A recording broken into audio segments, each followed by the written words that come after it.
Welcome to the TCO Method, the only show focused on helping you massively increase your net operating income. I am Andy McQuade, the host of the TCO Method, and I want to thank you so much for tuning in to this week's podcast. Well, this week's first podcast. I guess I'll do two of them. So today, I was kind of torn on what topic I wanted to do. And I think it's important, since we talked a little bit about process costing last week, I want to talk about it on a more personal level as to how much is your time worth? As an owner, as an operator, as an entrepreneur, as an employee, where are you getting the most bang for your buck on the time you spend? And this is something that will bring up a pet peeve of mine that really became a pet peeve when I was working at 84 Lumber in the Home Depot. So we're going back. We're going deep. We're going like 20-something, 25 years back.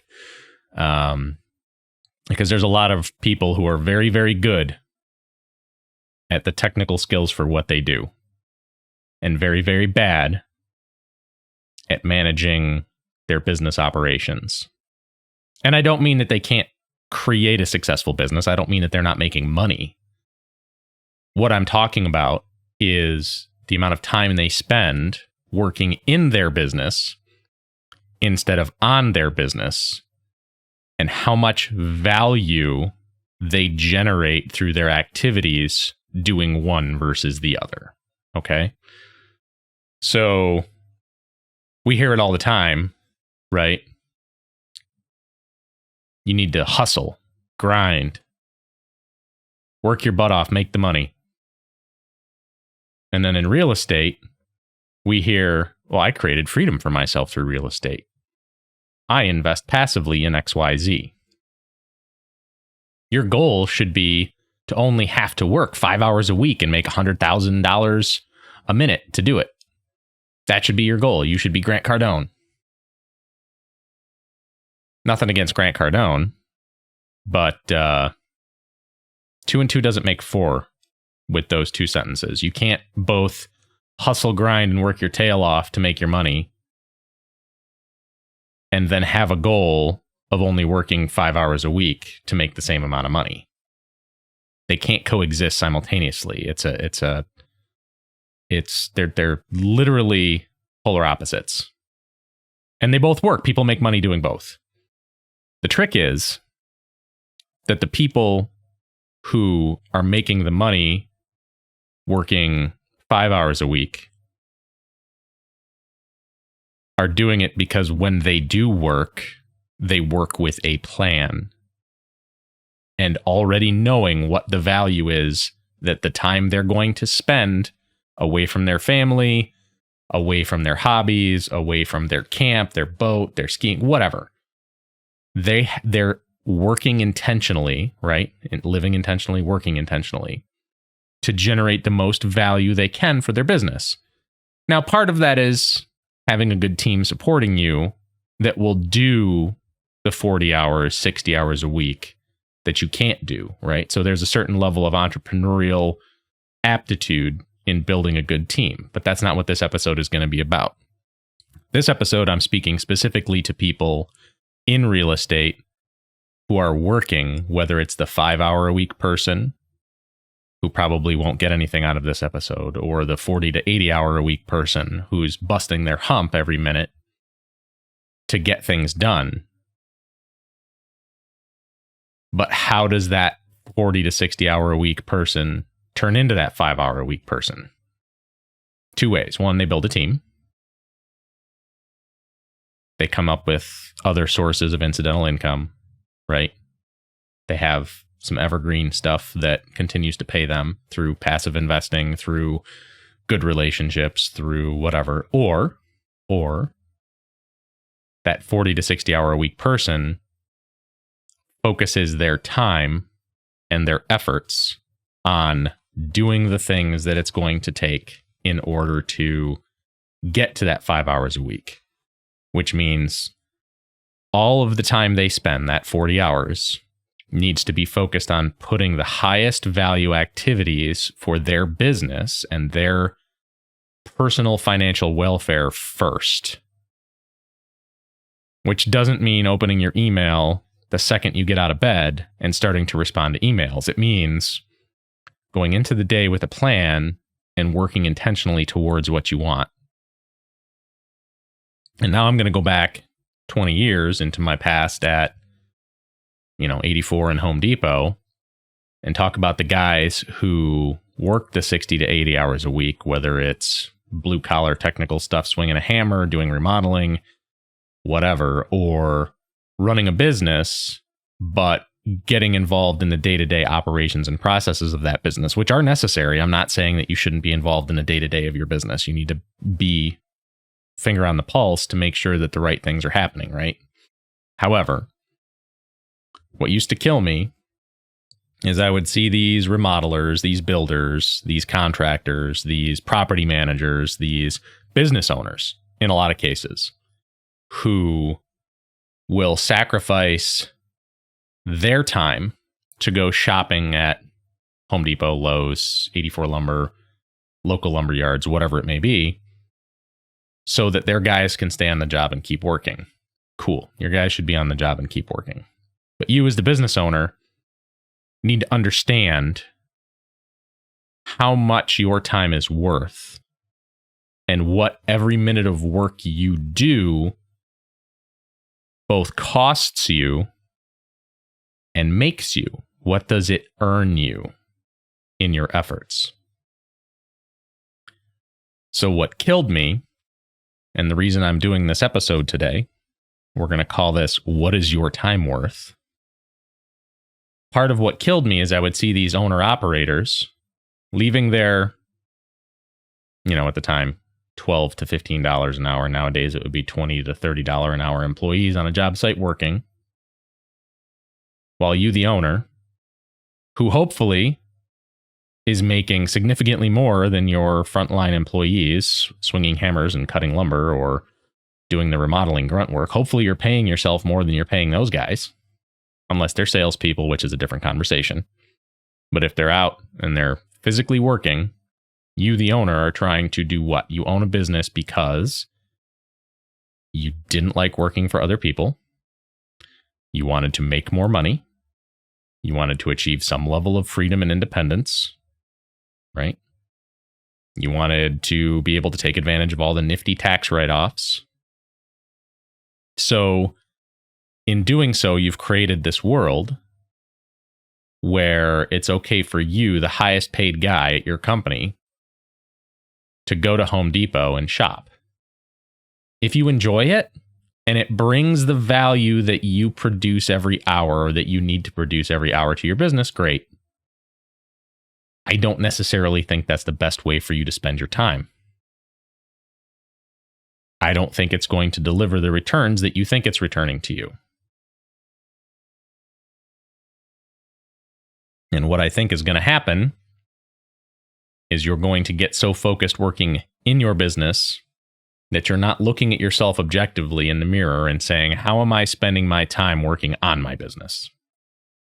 Right? So these guys, and there were more than one, there were many that I would see do this, who would assemble lists of materials they would need. And instead of getting on the phone or faxing at the time, nowadays it would be an email, and sending it to their suppliers to say, hey, price this for me, they would personally drive it to the stores and stand there while the quote was being done. And then they would take the price from whatever place they went first and drive to the next store, however far that was, 20 minutes, half hour, didn't matter, and do the same thing. And then say, oh, well, Home Depot is cheaper than you on this and this. You need to sharpen your pencil. Okay. And then they would take those two quotes and would go to Lowe's or to the mom and pop, and they would do the same thing. And eventually, two things happen. One is your vendors realize that you have no loyalty and no skin in the game for them.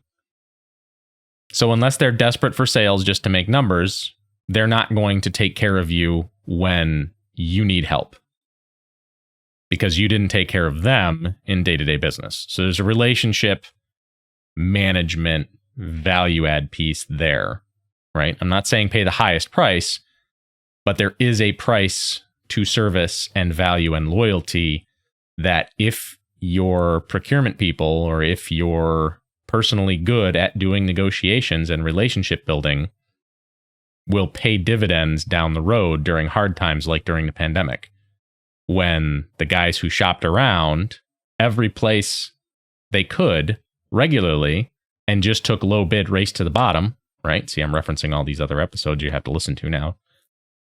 They're going with the low bid every single time.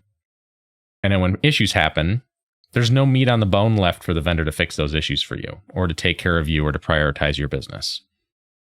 So the guys who had relationships with these suppliers, these supply houses, didn't have the same level of supply chain disruption that the guys that raced to the bottom taking low bid from whatever supplier they could get did. Well, why is that? Well, quite frankly, if I know I'm going to make an extra 5 or 10% on products that I sell to customer A, we'll call him Bob, because Bob's going to be the good guy today instead of the bad guy. And then there's Sam, and Sam has no loyalty and just takes business away whenever he feels like it because of a $2 difference in total bid price, right? And there's no meat on that bone. Who am I going to give the business to? The guy I'm going to make more margin on, or the guy that's completely disloyal that's just going to take the business elsewhere, right? And this is I was in building material supply for 25 years. This is literally how we think. Don't pretend that it's not. We're going to prioritize the guy that values our time and expertise and is loyal to us, even if he has to pay a little bit more, over the guy who just wants you to give away the farm every time. And then he's also, coincidentally, the guy who calls screaming the first time something goes wrong, and you don't have any meat on the bone to fix it because all he wanted was cheap.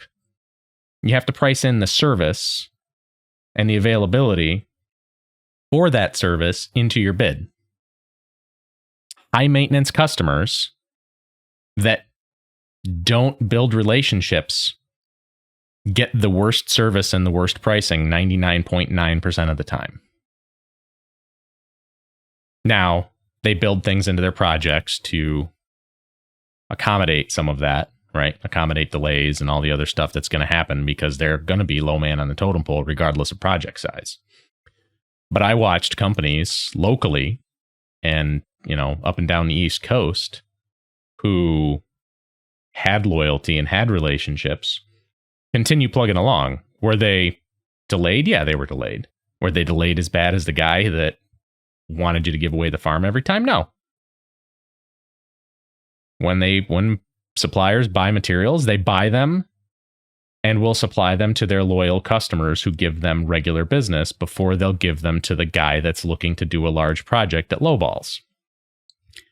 The same is said for Joe Homeowner, who comes in wanting to get the same pricing that builders, remodelers, property managers, general contractors get from all the suppliers. Doesn't matter whether it's a Home Depot, doesn't matter if it's Lowe's, mom and pop supplier, a Bradco, ABC, whatever they're called now, SRS Distribution, B&L Wholesale. Makes no difference who you're dealing with. Those guys are going to prioritize their regular customer that brings them X number of thousands, tens of thousands, hundreds of thousands, millions of dollars a year in business over Joe Homeowner looking to do a job, a remodel, or a new build, whatever it may be, or a deck or whatever. They're going to give better pricing and better service to their regular than to Joe Homeowner, who is going to generally not know what they're doing, have unreasonable demands and expectations, and then they're going to spend this money once. It's not that it's not a lot of money. It's that you have to look at it through the window of the supplier and perspective of this guy does 50 to 80 of these projects a year. You do one every 5 to 10. Who's going to get the better pricing and better level of service? I really, really hope that it's going to be the bigger customer that spends regular money at your location and keeps your doors open and your lights on, right? So we're in this business to be in business. We're not in this business to be a charity. We're not in business to make friends and give stuff away, because that's how you close your doors. That's how you go out of business.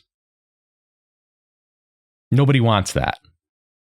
For there to be a functional business relationship, both sides have to survive and win and hopefully thrive through the relationship. There's a lot of takers out there that don't bring the value to the relationship that they should. And it costs them more 100% of the time over a 5-year window. It costs them more to be cutting corners and operating the way they're operating, as opposed to building a relationship, some loyalty, and trading a little bit of price for a better level of service, right? Anyway, back to the point. Now that I've ranted about Joe homeowner expecting better prices, let's talk about the builder, the contractor, the remodeler, the property manager at any level, but specifically owners, owner-operators, who think that they're delivering value to their operation, to their organization, to their families, right? Because that's why everybody's doing this. We're not working because we think it's a lot of fun and giving all the money we make away, right? We're doing it because we're putting a roof over our families' heads, over our heads. We're buying our toys. We're buying vehicles. We're living our lives and being entertained. This is not something that is done out of the goodness of our hearts. We can enjoy it. We can follow our passions and we can really like it, but we're here to make money, okay? So how much money are you making for yourself and your family when you drive to 3 different places shopping the same package, right? You drive to 3 different places shopping the same package, and at the end of the day, you've saved $200, let's say, and let's just say it's a $5,000 package. So you've just spent how many hours and how much effort of your time, right? Let's just look at your hourly pay as an owner. What do you pay yourself per hour, right? Take your annual wage, whatever it is you make $100 grand, $200 grand, divide it by 2. Okay. So if you're making $100 grand, you're paying yourself $50 an hour if you're working 40-hour weeks. All right. So you take that and then you equate it to the amount of time you just spent driving around. Is that $200? Does that $200 pay for your salary? For the amount of time you spent? Would you have been okay with one of your guys doing that for that kind of money?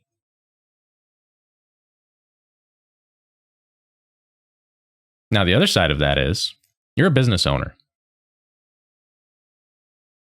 Even if you broke even, let's just say that at $50 an hour that you pay yourself, right? Which is low for a business owner, let's be honest.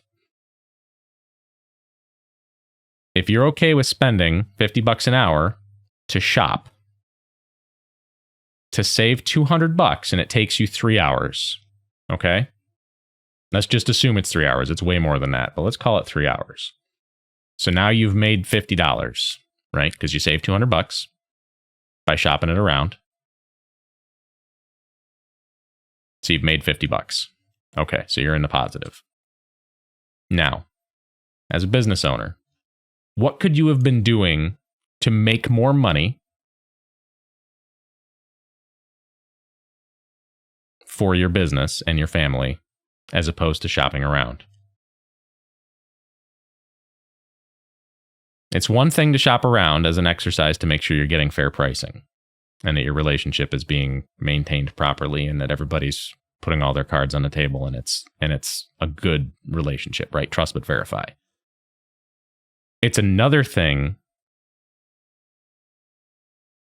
to spend your time lighting your money on fire because you're cruising around shopping to save $200.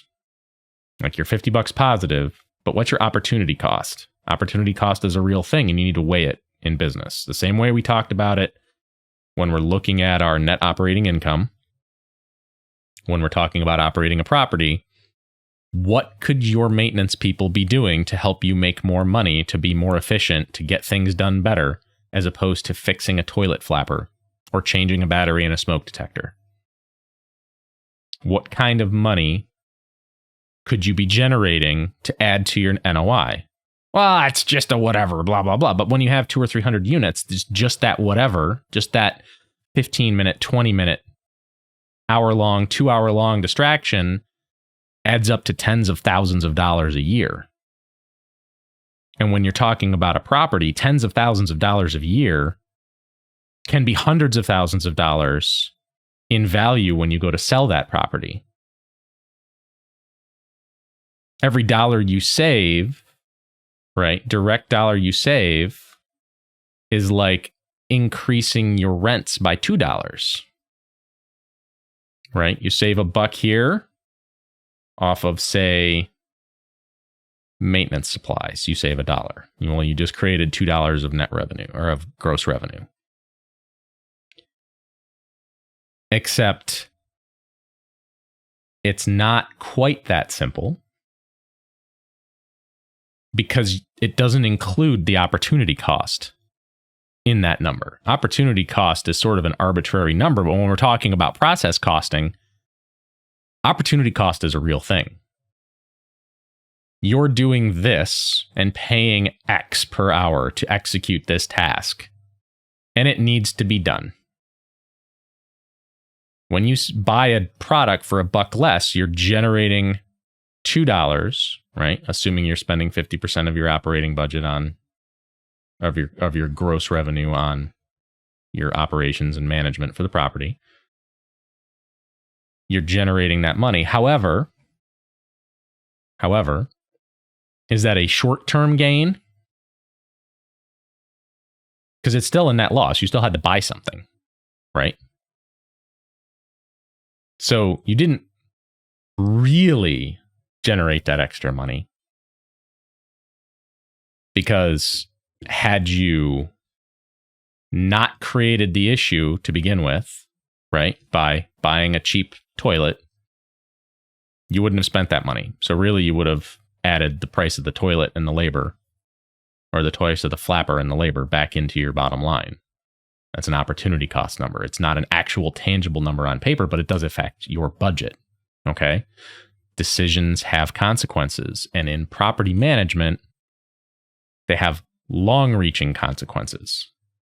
You want to put things in that will return their value to you over time as often as possible if you're going to hold a property. You need to look at how you operate your business as an entrepreneur, as a business owner, as an employee, in the same way. What could I spend my time on that will deliver long-term value to me versus driving around shopping for the cheapest price while I've got guys that make less than half of what I make a year swinging a hammer on a job site? Now, the correct answer is, if we're talking building materials and relationships and MRO supplies, MRO being maintenance, repair, and operations for anybody out there. It's all the stuff you buy to make your business function as a property manager. But the reality of it is that so many owners get so lost in the weeds that they can't, I'm going to use a lot of bad analogies today, I guess. So you're so close to that tree in the forest that it's 3 inches away from your nose and you can't see the other trees around you because you're focused on that one tree directly in front of your face. It's just like this if you're watching on YouTube. Just like this. It's so close you can't see anything around you. Okay, forest from the trees, blah, blah, blah. So, how do you fix it? Well, first you need to realize part of your journey as a entrepreneur owner, if your path was to generate freedom for yourself, yes, you have to put sweat equity in at the beginning. Yes, you have to understand how your business works. Yes, you need to be involved. You absolutely do. You need to be involved in the relationships. You need to be involved in the product selections. You need to be involved in the operational standards. You need to be involved in the follow-up. Trust but verify. But you also need to put a price on your time. Right? We hear all the time, all these people, oh, I don't change my own oil. I have somebody do it. I don't have time for that. Well, what are you doing when you're sitting at the car place waiting for them to change your oil? Are you working? Are you generating dollars for your business? Or are you sitting on social media flipping through your phone like a brainless automaton? Right? It's no secret. I hate social media with a passion. Have to use it for business. Doesn't mean I have to like it. Doesn't mean I have to be detached from the realities of the life suck, brain suck that it actually is. Okay? Anyway. Where you spend your time as a business owner, as a functional employee, is going to determine where you end up 4 or 5 years from now. It's the same conversation we had when we were talking about 2 cars, no brains. When we were talking about spending money by following the path of the race to the bottom, where doing something cheap now will have consequences long term, will cost you more over the long run. What you do now will determine where you end up. Where you spend your time and effort will determine where you end up and where your business ends up. So as a business owner, should you be spending your time chasing the $5 that you will save today for a project, paying yourself $50 to $100 an hour to do so? Or should you be spending your time and assigning the value of your time to your activity to make your business better, to create those passive, secondary, incidental income streams that will allow you to step back from the business? Should you be spending your time building and training a team that can run your business for you so that you can spend your time with your family, living the life you choose later because of the sacrifices you make today? And that doesn't mean you sacrifice a 60-hour work week and miss your kid's recital and baseball game and can't go to camp for the weekend with your family.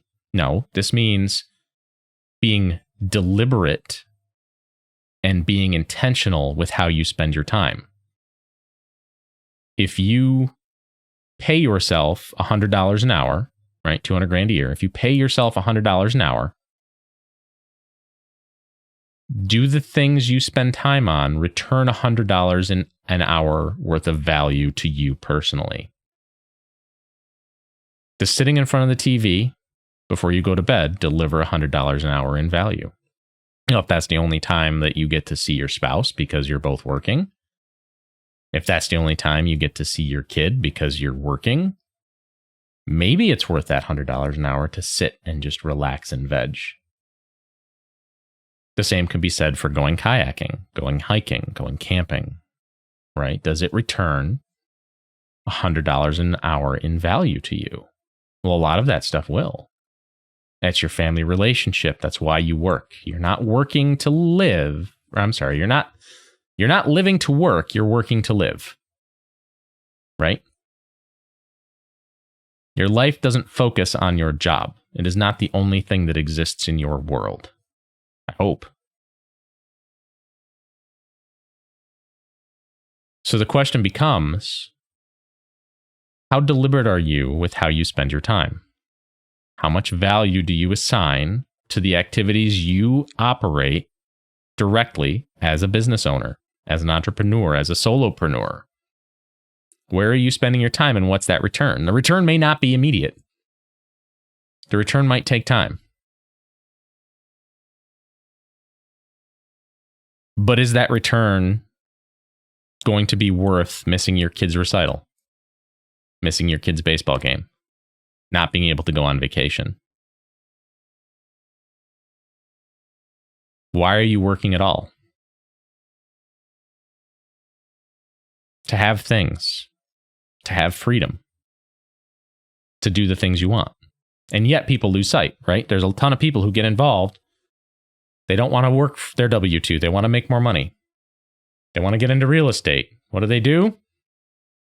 They build themselves a 40 to 60 hour a week job doing real estate, sometimes working more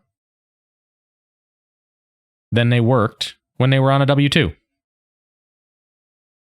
They've done the exact opposite, that hint of freedom that I'm working for myself. Replace the actual freedom with yet another set of golden handcuffs. So, what are you going to do today, listener,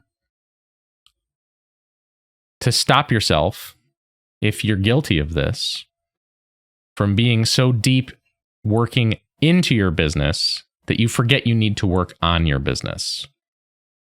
Working on your business is looking at that goal, looking at that plan, and figuring out how you're going to stop spending 40 or 60 hours a week in the weeds, driving to 3 or 4 different vendors, wasting your time, wasting your money, wasting your opportunity to do other things. How are you going to spend your time to deliver that value? Not just to you, but to your family and your relationships and to your business. Being focused on the now, on that $5. As a business owner, you could have been out selling a project to make you the next $5,000, the next $10,000, $25,000, $500,000. Where are you spending your time and what are you focusing on? Don't be so focused on today that you can't do tomorrow. Because if you're focused on today, I have a story for you. Or maybe it's not a story, maybe it's just an opinion. You're going to be focused on today forever. You need to be focused on tomorrow. You need to be looking down the road 2 years, 3 years, 5 years. You need to have those goals. How are you going to get to those goals? Are you going to get to those goals by losing focus of them and just sitting and working the way you've been working? Or are you going to change what you're doing and change your perspective and go down the road a little bit? And I know this isn't necessarily comfortable for a lot of people to hear, but again, I'm not here to make people comfortable. If I was, I definitely wouldn't be accusing the industry as a whole of participating in the race to the bottom and intentionally basically stepping over dollars to pick up pennies. Right? If I cared what people thought, I probably wouldn't be making this podcast because it's probably really not very good. And I do apologize for that if it's not. However, I'm going to wrap this up for today. I appreciate you listening. Please subscribe, like, leave a comment. It helps get it out in front of more people. If you've gotten anything valuable from this or if this was a good reminder for you, let me know. Email me, podcast@tcomethod.com. Reach out to me on social media. I'm the one who answers all of them. Twitter, Facebook, Instagram. I hate them, but I will respond. Or just shoot me an email because I'll definitely respond to that quicker. And have a great rest of your day, rest of your week. Live intentionally. Make your decisions based on where you want to be 2 to 5 years from now, not where you are today. Work today so you can work less tomorrow. Make better decisions.